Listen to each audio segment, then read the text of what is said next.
عاشور کا ڈھل جانا، صغیرہ کا وہ مر جانا۔ اعوذ باللہ من الشیطان الرجیم، بسم اللہ الرحمن الرحیم،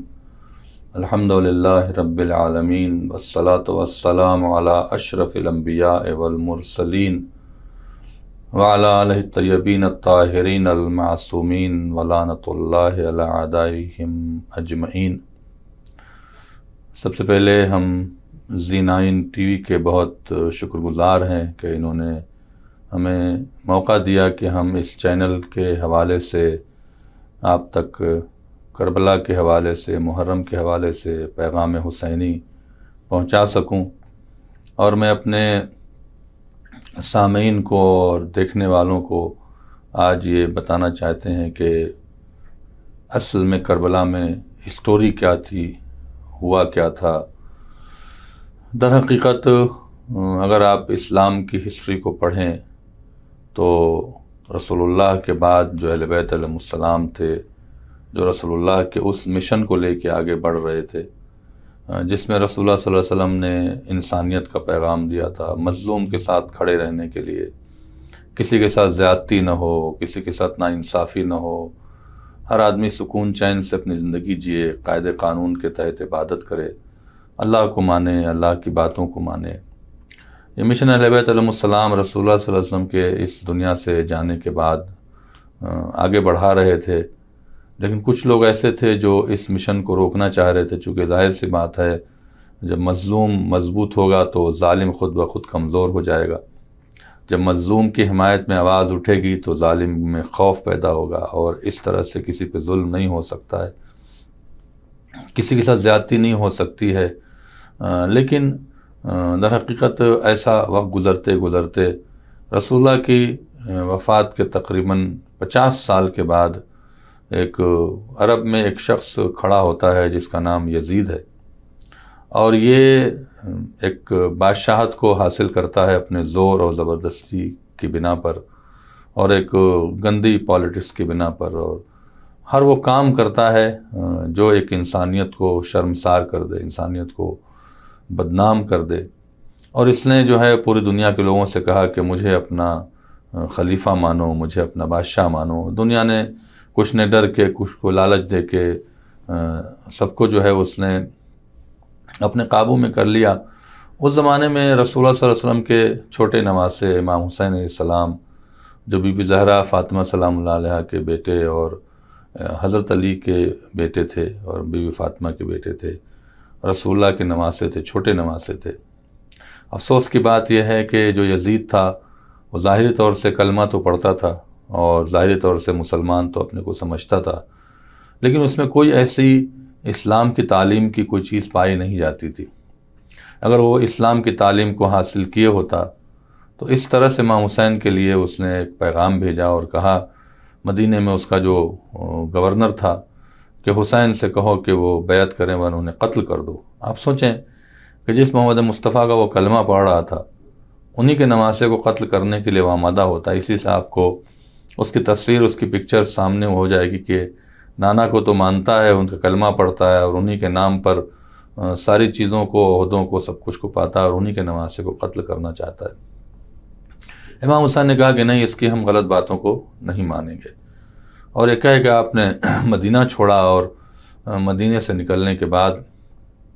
مکہ گئے۔ مکہ میں حج کے دوران آپ وہاں پر تھے، تو آپ دیکھیں کہ حج کے موقع پر یہ کہا جاتا ہے کہ امن کی جگہ ہے، آپ جب حج کے لیے جائیں تو حج میں یہ ہمارے ہاں حکم ہے، کسی کو برا نہ کہیں، کسی کو مارے نہیں، کسی کو گالی نہ دیں۔ تو یہ تمام چیزوں کی پابندی ہوتی ہے۔ اس حرم میں ایک احترام اور ایک امن کا قائل ہونا چاہیے۔ لیکن امام حسین کو قتل کرنے کے لیے یزید نے، جو سو کالڈ مسلمان اپنے کو کہتا تھا، اس نے کچھ لوگوں کو اسلحے کے ساتھ مکہ بھیجا تاکہ کعبے اور حرم کے دوران جو ہے حسین کو قتل کر دیا جائے۔ امام حسین نے کہا کہ اگر میں رکا تو ہو سکتا ہے کہ یہ کام ہو جائے. انہوں نے کعبے کو بچانے کے لیے جو میراث تھی ان کے والد کی، حضرت علی کی، ان کے دادا جناب ابو طالب کی، اور اللہ رسول کا وہ جگہ تھی، جائے وحی تھی، جائے امن تھی، وہاں سے نکل گئے. اور مکہ سے نکلنے کے بعد آپ کوفے کی طرف روانہ ہوتے ہیں، جو عراق میں ایک شہر ہے. اور کوفہ سے پہلے یزید کے لشکر نے امام حسین کو کوفہ جانے سے روکا. چونکہ کوفہ آتے تو کوفہ میں ان کے کچھ چاہنے والے بھی تھے اور اس طرح سے شاید اتنا ظلم نہ ہوتا. لیکن یزید کی پلاننگ یہ تھی کہ حسین اگر بیعت نہیں کرتے ہیں تو حسین کو قتل کرو، اور قتل کرنے کے بعد اتنا لوگوں پر خوف طاری کرو کہ لوگ خوف کے مارے ہمارے خلاف نہ اٹھیں، اور یہ میسج جائے کہ جو یزید کے خلاف کھڑا ہوگا اس کا حشر وہی کریں گے جو حسین ابن علی کے ساتھ تھا.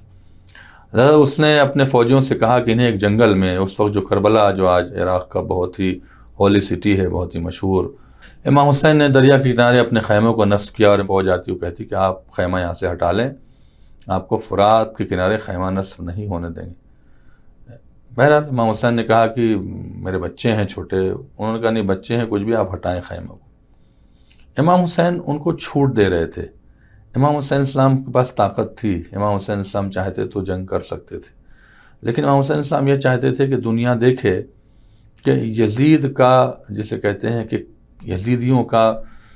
کتنا گرا ہوا اور کتنا گھنونا اور گندا چہرہ ہے جو دنیا کے سامنے آنا چاہیے. اس سے پیچھے ہٹ گئے کہ دیکھیں کتنا ہم پہ ظلم کرتے ہیں، اور مظلوم بننا چاہتے تھے. یاد رکھیے گا کہ جو مظلوم ہوتا ہے دنیا اسی کا ساتھ دیتی ہے. امام حسین مظلوم بننا چاہتے تھے. غرض کے خیموں کو کنارے کر لیا، اور جیسے خیموں کو ہٹاتے ہی یزید کی فوج کھڑی ہو گئی، اور انہوں نے کہا کہ آپ پانی نہیں لے جا سکتے ہیں. آپ سوچیں اس زمانے میں جب وہ سن 61 ہجری تھی، اردو کے اعتبار سے تقریباً آج سے 1300 میں سمجھتا ہوں کہ 80 سال پہلے، تو گرمی تھی، ریتیلا علاقہ تھا، کوئی باغ تھے نہیں. اس گرمی میں بھی یزید کی فوج نے حسین کے اوپر پانی بند کر دیا 3 محرم کو. جب تک پانی موجود تھا، 4 دن یہ پانی چلا ہے، اور 7 محرم جب آئی ہے تو خیمے میں پانی ختم ہو گیا. یعنی خیمے میں پانی ختم ہونے کے باوجود چھوٹے چھوٹے بچے رونے لگے، آواز نکلنے لگی پیاس کی، اور فوج کھڑی تھی وہاں پہ. آج بھی دیکھیں،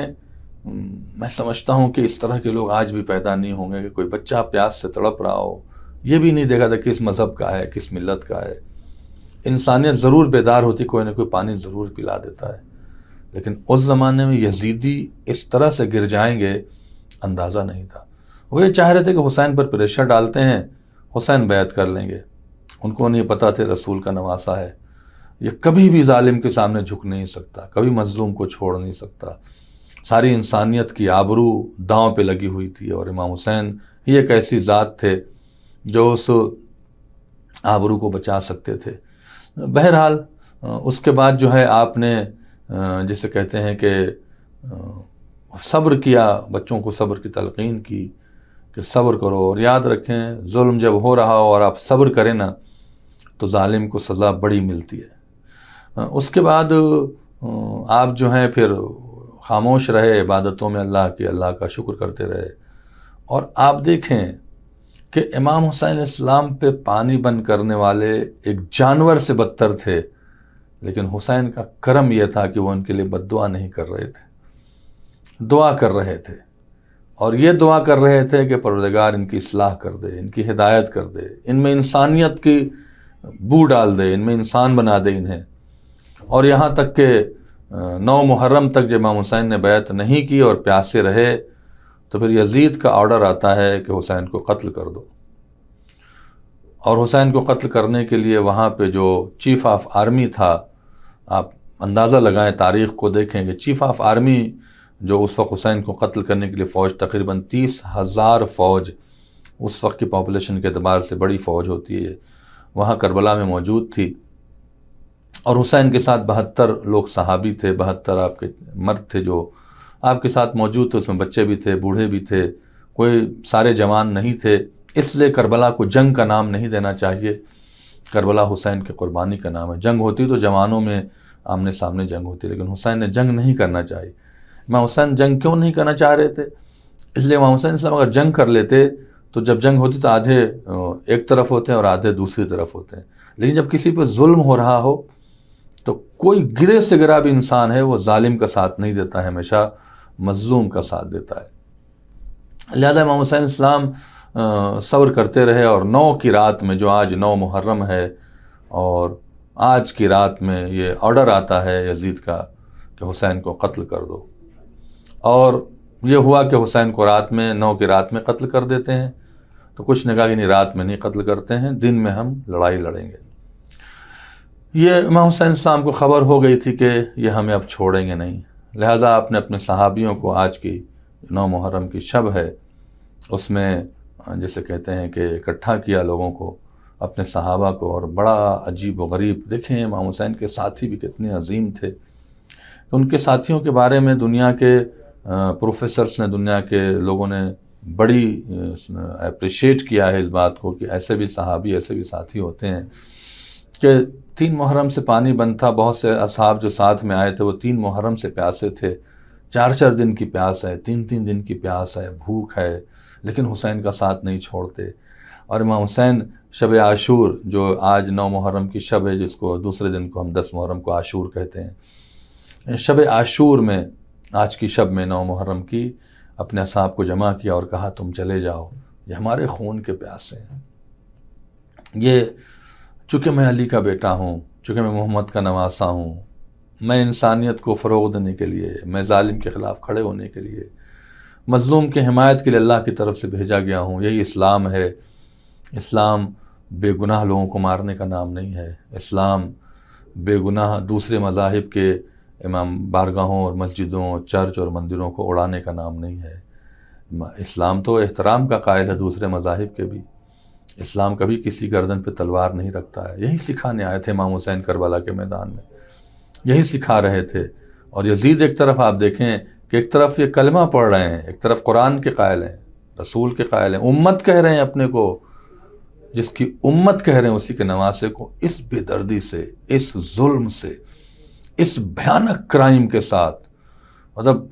بہت بڑا کرائم تھا یہ، جس کی بنا پہ حسین کو قتل کیا جا رہا تھا۔ اور ادھر حسین شب عاشور اپنے اصحاب کو بلاتے ہیں، کہتے ہیں چلے جاؤ، چلے جاؤ، یہ میرے خون کے پیاسے ہیں،